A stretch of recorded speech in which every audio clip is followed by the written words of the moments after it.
আমার সঙ্গে সঙ্গে মনে হয়েছে যে এখানে বাবু কালচার, কিন্তু এই বাবু কালচারটা তুলে ধরেছে কে? একজন বিবি।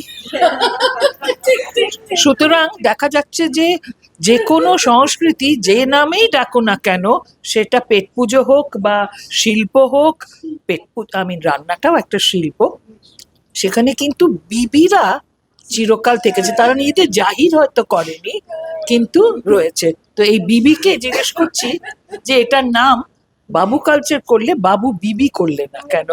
আর বাবু কালচার ওইটা মানে এটা ঠিক ছেলে মেয়ে বলে না। বাবু কালচার একটা সময়, আর বাবু কালচারের সময়ের খাবারকে নিয়েই এই বাবু কালচারটা আনা।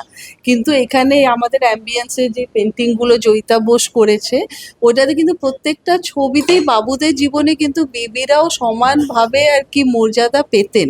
এই ছবিতে আমাদের প্রত্যেকটা ছবিতে যদি আপনারা দেখেন, তো ওই জিনিসটা আপনারা দেখতে পাবেন।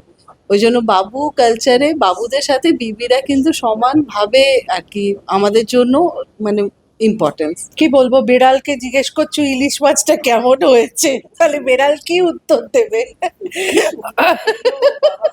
আমি মন দিয়ে সবকিছু খেয়েছি, এবং আরো এখনো একটা দুটো জিনিস বাকি আছে, যেমন ইলিশ মাছের ডিমের টক।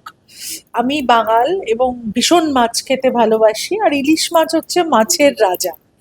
তো যেটা আমার মনে হয় যে ইদানিংকালে আমাদের সবার জীবনে সময়ের এত অভাব এবং সবাই এত রকম কাজে ব্যস্ত থাকে যে ইলিশ মাছ বাজার করে এনে কেটে রান্না করে খেয়ে এই যে পুরো প্রসেসটা, অথচ বর্ষাকাল পেরিয়ে যাচ্ছে।